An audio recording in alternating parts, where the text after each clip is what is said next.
regarding the travel of future travels of the Vice President. We'll have to check on her schedule. Sir, just to clarify, you mentioned that the travels of the Vice President have been covered by Travel Authority and did not include public funds. So saan po nagastos yung 7.473 million for the foreign trips?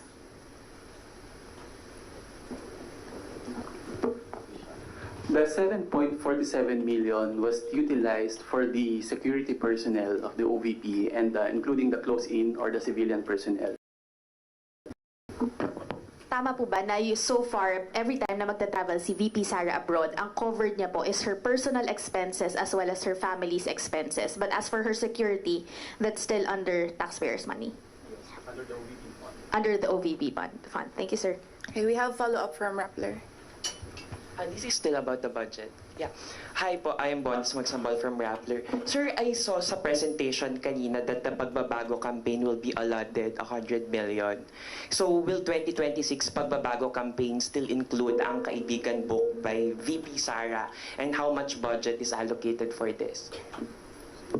Thank you, Sir Bons. To answer the question, we don't have the Kaibigan book for the Pagbabago campaign. We still have maintained the Pagbabago bags, the dental kits, and the school supplies for the 100,000.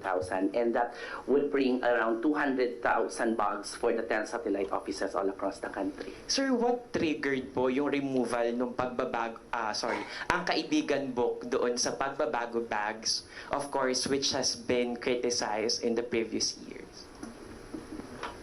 Okay, so we took note of the comments and recommendations of the Congress during the budget deliberation of the OVP last year. So we took note of that. And again, for this year and the years moving forward, the Pagbabago bag will include the bag itself, and it will contain school supplies and the dental kits as initially proposed. Okay, thank you po. Thank you, Asek. Another follow-up. Good morning. I'm Raymond Antonio from Manila Bulletin. May we know who's the OVP budget sponsor? And have you initially meet her regarding this deliberation? Thank you. Yes, we already have a budget sponsor for the OVP. It will be Congressman Jose Alvarez of Palawan, and we have already provided them with the necessary information in preparation for the budget hearing for tomorrow. Thank you, Asek. Do we have any more follow-up questions? Sir, how about for the Senate?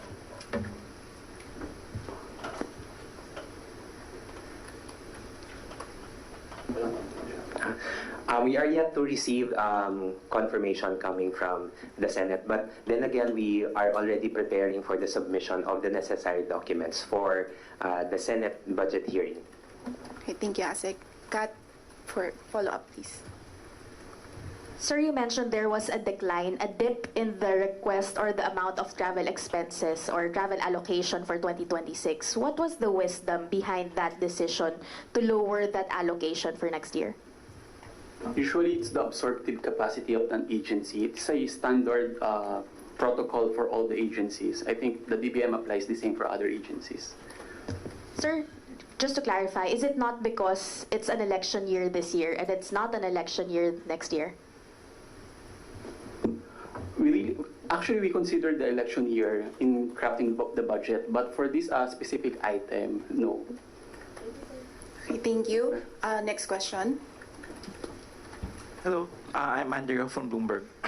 You mentioned that your budget proposal was higher than the one that was given to you. So, nabawasan po dun sa NEP. Ano po yung mga hindi na-grant na allocations?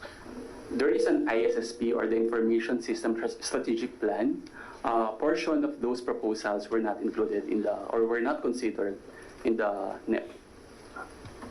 So, what is the ISSP for? It's the IT infrastructure or the systems of the agencies. And then, how will your operations suffer, or? We prioritize our need. Okay. based on our endorsed ISSP, just to fit in with the amount given to us. And then on VP Sara's foreign trips, she usually interfaces with the OFWs po, ano? So meron bang na yung kumbaga meron ba siyang mga nakakalap na needs dun ng OFWs or their families here na na-course through your office and then parang na-extend na tulong. I mean, I'm just trying to understand the dynamics of her trips and how the OVP plays into that.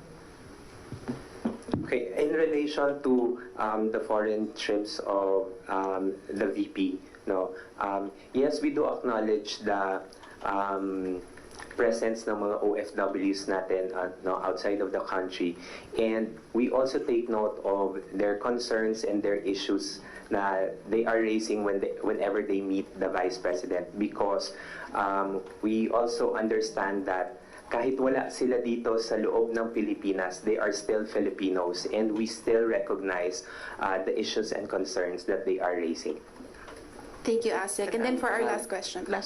Isa lang. Last Sir, So, and additionally also, sige. yes, additionally also, sir, when there's foreign travel by the Vice President, or also referrals coming from the Vice President with regard to the distressed OFW. So what we did is we are also referring it to the appropriate agency, like the Department of Migrant Workers. Meron pong mga instances and situation po niya.